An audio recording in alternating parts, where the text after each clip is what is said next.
الله ربي والإسلام ديني ومحمدا رسول الله.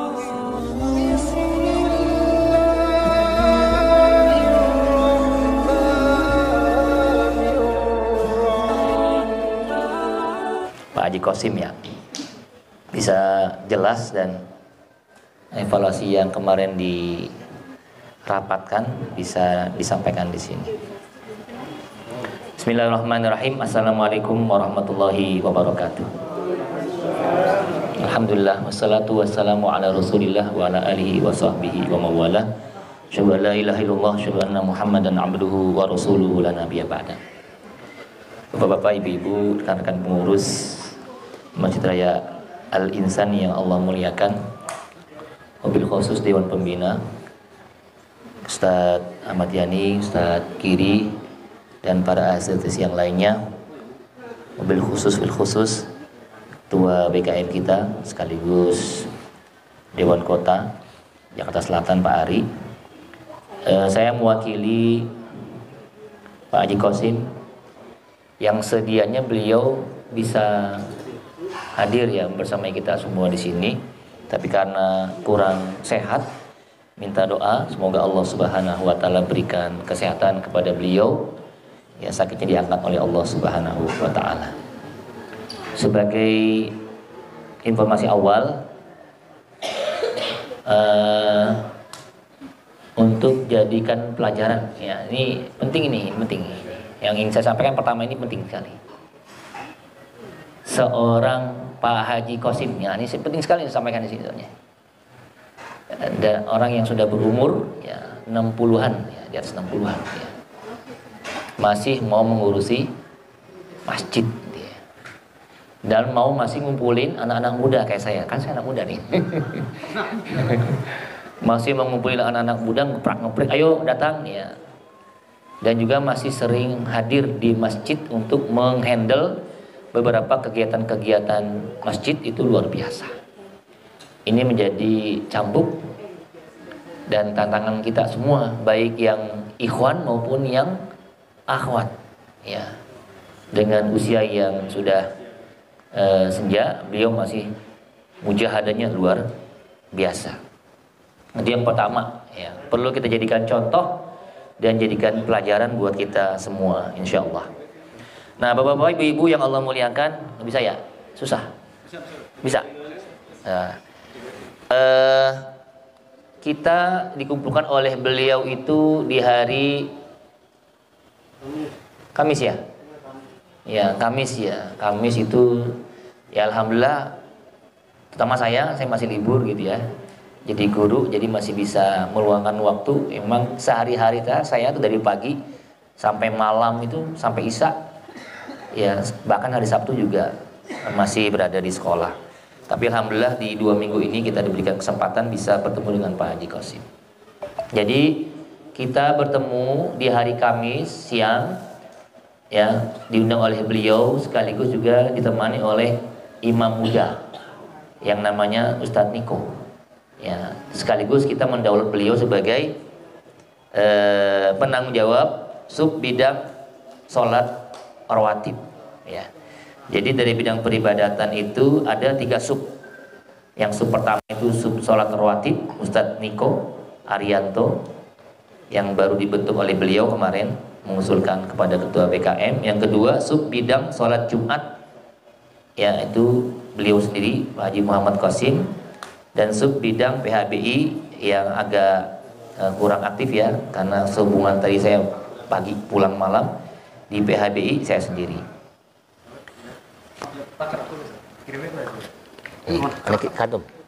Ke raker aja. Oh, ke raker.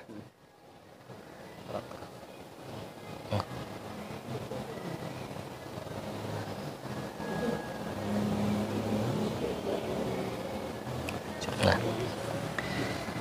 yang pertama kita men-flashback tahun lalu ya, sholat dalam hal sub bidang sholat rawatib yang rutinitas sehari-hari yang tadi juga sudah disampaikan oleh Ustadz Ahmad Yani ya. Ini saya catat nih Nah, karena beliau menyampaikan penting-penting semua ya, biar supaya tidak lupa dan tidak hanya sebagai wacana ya. Jangan sampai tidak berjalan dan tidak ada aksinya ya. Peribadatan termasuk yang tinggal di masjid, termasuk di dalamnya adalah pengurus dan marbot dan semua yang lingkup berada di dalam lingkup Masjid Al-Insan.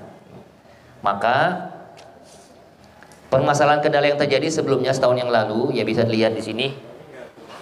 Ya. Yang pertama, sering terjadinya pergantian imam rawatib ya. Walaupun kita tahun lalu, saya ingat sekali saya tahun lalu ikut ya. Itu masih banyak imam-imam kita yang sudah kita tugaskan, ternyata sehari-harinya kadang minta digantikan oleh badal imam yang lainnya, tapi mepet waktunya. Misalnya beliau bertugas di sholat zuhur, tapi beliau memberikan kabar jam 11.30 mohon digantikan. Nah itu mepet. Itu di tahun 2023 kemarin itu kita sampaikan. Alhamdulillah ya, menurut pembahasan kita itu sudah mulai berkurang ya, artinya para imam rawatib dari sholat subuh, zuhur, asar, maghrib, isya itu sudah mulai lebih baik dari tahun sebelumnya ya. Sebagian tadi disampaikan kemungkinan terjadi setelah kenapa mereka terlambat atau berganti-ganti khatib, berganti-ganti imam ya, karena kita ketahui Mas atau Bang Niko ini masih kuliah ya. Kemudian yang kedua, kita punya 3 imam ya.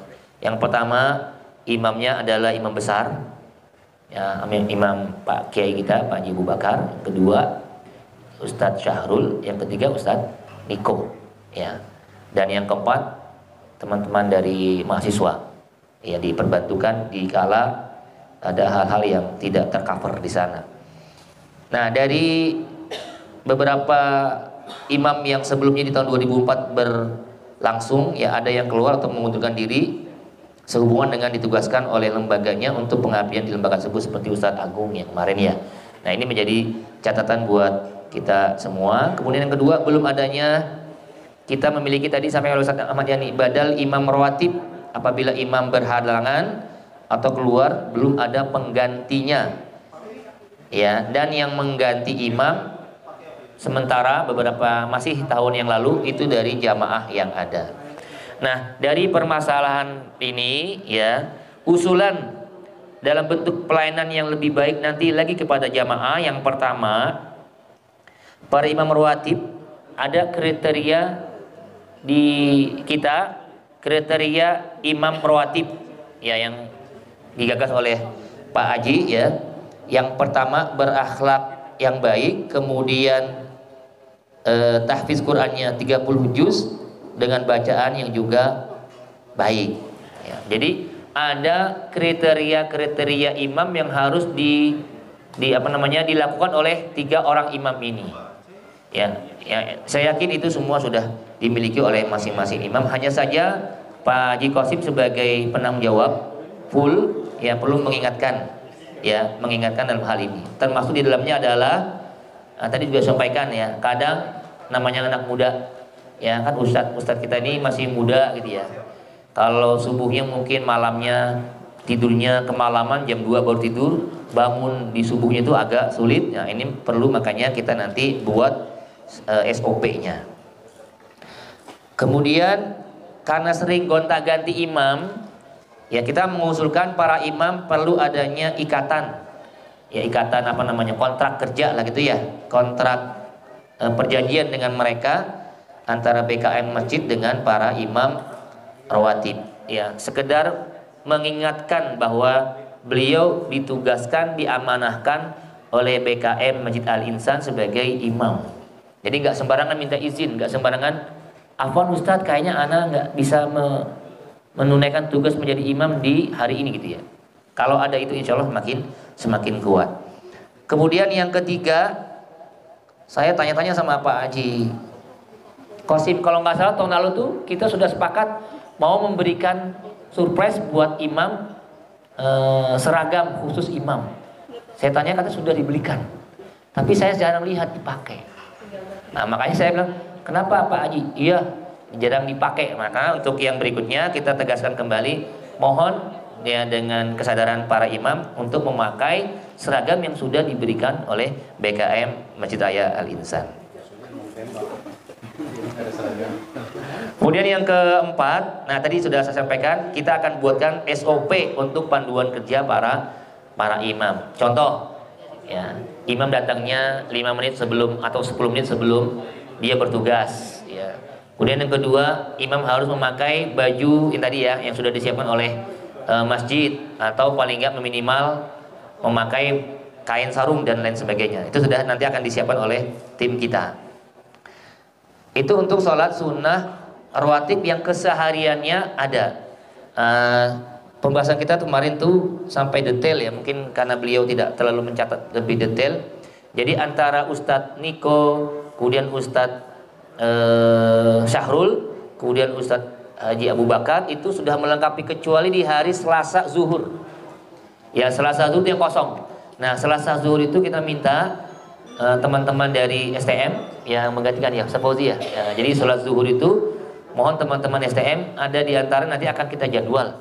Ya, sebagai pengikat bahwa jadwal antum yang tidak ada kuliah di Selasa zuhur itu siap sedia berada sebagai imam di tempatnya. Agar jangan sampai nanti jamaah yang maju lagi, padahal ini tugas dari pengurus Masjid Raya Al-Insan. Itu yang pertama, ya, sub bidang sholat rawatib. Yang kedua, sub bidang sholat Jumat, yang rutinitas pekanan. Kalau tadi rutinitas harian. Ya, pekan petugas khatib tahun 2025 alhamdulillah kita sudah buatkan, sekaligus juga imam dan muazzinnya sudah disusun. Jumlah khatib Jumatnya 52 khatib Jumat. Nah, berdasarkan pengalaman dan evaluasi yang lalu, ya ada beberapa khatib yang sudah tidak mengikuti prosedur yang sudah dibuat oleh pengurus di tahun 2024. Maka dengan pertimbangan-pertimbangan tersebut kita menyampaikan dengan baik-baik bahwa untuk tahun 2025 nama-nama mereka itu tidak dicantumkan kembali tahun 2025, tapi akan dicantumkan kembali di tahun-tahun setelahnya jika ada perkembangan lanjut dari penilaian rekan-rekan pengurus. Apa itu penilaiannya atau kriteria khatib Jumat? Nah, tadi sebagian besar sudah disampaikan oleh Ustadz Ahmad Yani, ya, berakhlak baik, fasih melafazkan Al-Quran maupun hadis-hadis. Yang kedua, durasi khutbahnya maksimal 15 menit. Ya, alhamdulillah saya tanya, apa tandanya Pak Haji? Penceramah itu 15 menit. Alhamdulillah sudah ada timer katanya. Ya, alhamdulillah. Jadi muazin menaruh timer setelah dia azan, langsung timernya ditaruh di mejanya, alhamdulillah. Ya. Disampaikan dengan tepat, padat, sesuai dengan tema. Ya. Sesuai dengan tema. Terlalu kecil ya Ustaz ya? Timernya terlalu kecil. Nggak saya lihat karena posisinya nggak pas. Oh begitu, ya oke. Nanti jadi catatan nih buat yang muazin menaruh timernya. Kemarin Ustaz Giri gimana? Kelihatan timernya? Oh gitu. Berarti timernya kurang gede kali ya? Iya, nanti coba kita bicarakan ya.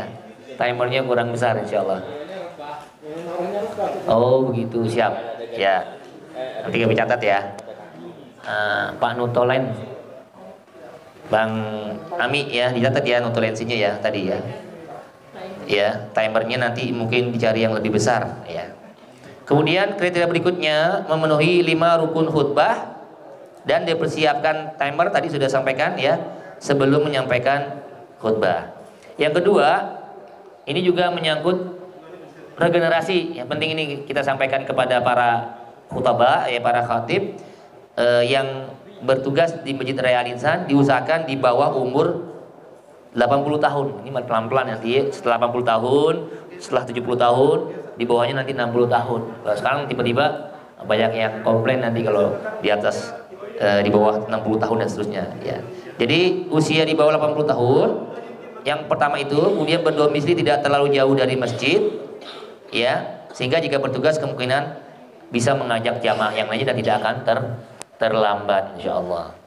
Nah, ini nanti akan kami sampaikan kepada teman-teman khatib ya secara berkala. Kemudian yang berikutnya sebagaimana biasa kehadiran 25 menit sebelum waktu zuhur, ya, berbusana muslim yang baik dengan menggunakan kain sarung atau gamis Arab, ya, bahasanya top, ya, baju top Arab, ya. Kemudian yang berikutnya H-5 setelah dikonfirmasi dari pengurus. Jadi pengurus Pak Haji Qasim selalu rutin di hari Sabtu atau hari Minggu sebelum beberapa Jumat ke depan itu sudah disampaikan pengingatan, ya, bahwa si fulan akan bertugas sebagai khatib, ya, di tanggal sekian dan sekian. Yang baru yang kemarin kita sepakati, di samping menyampaikan tema, sang khatib tadi sudah disampaikan, ya, di samping menyampaikan tema, walaupun kita masih menyampaikan tema, ya Ustaz, ya, belum kita menyusun kurikulum. Di samping menyampaikan tema, kita minta kepada sang khatib, ya, kita panjang lebar debat, ya, kayaknya nggak mungkin kan kita minta teks khutbah kepada para khutbah, para imam khatib untuk menulis teks khutbah, dan teks khutbah itu diberikan ke Bang Rahmadi atau tim media untuk diperbanyak, ya. Kayaknya itu mungkin belum bisa dilaksanakan. Paling tidak yang kita minta nanti kepada para khatib, mereka diminta untuk membuat resume atau ringkasan poin-poin apa saja nanti akan disampaikan saat mereka akan khutbah Jumat di harinya, ya. Disampaikan melalui WA dalam bentuk PDF, ya. Kemudian nanti tim media menyampaikan kepada pengurus. Itu dari sisi sholat Jumat, ya. Terakhir dari sisi sholat Jumat, beliau mengusulkan, kita mengusulkan perlu dibuat ruangan khusus sebelum menyampaikan khutbah. Jadi ada ruangan khusus yang kami sampaikan, ruangan khusus udah di sekretariat masjid, ya, walaupun agak jauh ke dalam. Ya, beliau inginkan ruangan khusus itu nempel dengan masjid, gitu, ya. Mungkin sebelum beberapa saat sebelum khutbah Jumat diberikan itu. Nanti kita diskusikan bareng-bareng di sini. Yang paling penting ini usulan berikutnya dari teman-teman, hendaknya kita dalam meningkatkan pelayanan kepada jamaah, karena saya juga masih memantau jamaah-jamaah itu sebelum datang MC yang bertugas, di antara mereka hampir rata-rata 30-40% tuh pegang handphone. Ngapain pegang handphone? Buka, ya, macam-macam. Ada yang buka WhatsApp, ada yang buka Facebook, ada yang buka Instagram, walaupun tanpa suara, silent. Hampir rata-rata saya lihat, apalagi anak muda. Nah, bagaimana pelayanan kami dari pengurus untuk mengingatkan jamaah? Ya, kita sepakat bahwa nanti akan disampaikan himbauan kepada para jamaah via running text yang sudah dimiliki tadi, ya, di masjid itu, ya, untuk melakukan sunnah-sunnah di hari Jumat, ya. Jadi optimalisasi kelengkapan berupa TV, ya, running text yang sudah ada di masjid kita ini untuk ditambahkan untuk melakukan sunnah-sunnah di hari Jumat, seperti datang ke masjid sudah mandi, sudah berwudu, dan yang paling penting yang sebagai sunnah dari Nabi Muhammad SAW adalah membaca surat Al-Kahfi, ya, malam Jumat sampai menjelang asar di hari Jumat, ya, agar teman-teman yang sudah hadir tidak menghabiskan waktunya untuk scroll Facebook, scroll WhatsApp dan lain, tapi menghabiskan waktu untuk men-scroll surat Al-Kahfi. Itu usulan dari kami, ya, di sholat Jumat. Yang berikutnya yang ketiga, PHBI, peringatan hari-hari besar Islam. Ya, kita berharap dari peringatan hari besar Islam kemarin kita hanya mengandalkan dua. Yang pertama adalah pengajian gabungan subuh, ya, FKMM yang dipimpin oleh Kiai Haji Sejamil, ya. Itu kita sekali mengadakan di tahun kemarin, ya. Yang berikutnya tahun 2025 sudah terjadwal kita akan melaksanakan kegiatan FKMM tersebut di Masjid Raya Al-Insan. Ditambah, ya, kami mengusulkan tadi dengan tema anak muda, ya.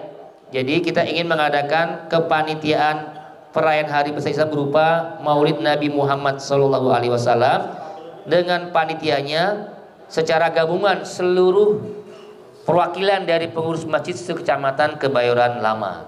Jadi kita minta nanti perwakilan dari tiap-tiap masjid-masjid yang besar di Kebayoran Lama, kita minta jadi perwakilan, mengirimkan 1 atau 2 orang menjadi panitia pelaksanaan Maulid Nabi di Masjid Raya Al-Insan. Syukur-syukur bisa dari sekarang booking Ustadz Abdul Somad, ya. bisa booking Ustadz Adi Hidayat dan lain sebagainya yang besar-besar ya. Karena kita melibatkan seluruh pengurus yang ada pengurus masjid yang ada di Kebayoran Lama. Apalagi kegiatannya yang kita usulkan itu berupa ada pekan Maulid. Jadi acaranya tidak hanya satu Maulid. Pekan Maulid, apakah itu 3 hari? Dari hari Senin sampai hari, kalau seandainya dia hari Kamis, Senin, Selasa, Rabu nanti ada acara namanya Pekan Maulid. Di sana ada acara bazar, ada acara sunatan, ada acara kesehatan, pelayanan kesehatan, atau ada acara apa tadi namanya itu cukur rambut dan lain sebagainya yang sudah terbiasa berlangsung di Masjid Raya Al-Insan. Saya kira itu ya beberapa hal yang menjadi program-program serta evaluasi yang membuahkan program-program yang akan datang yang ingin kita kerjakan bersama-sama di bidang peribadatan ini. Demikian, silakan bisa menambahkan dan mempertajam apa yang sudah kami sampaikan. Assalamualaikum warahmatullahi wabarakatuh.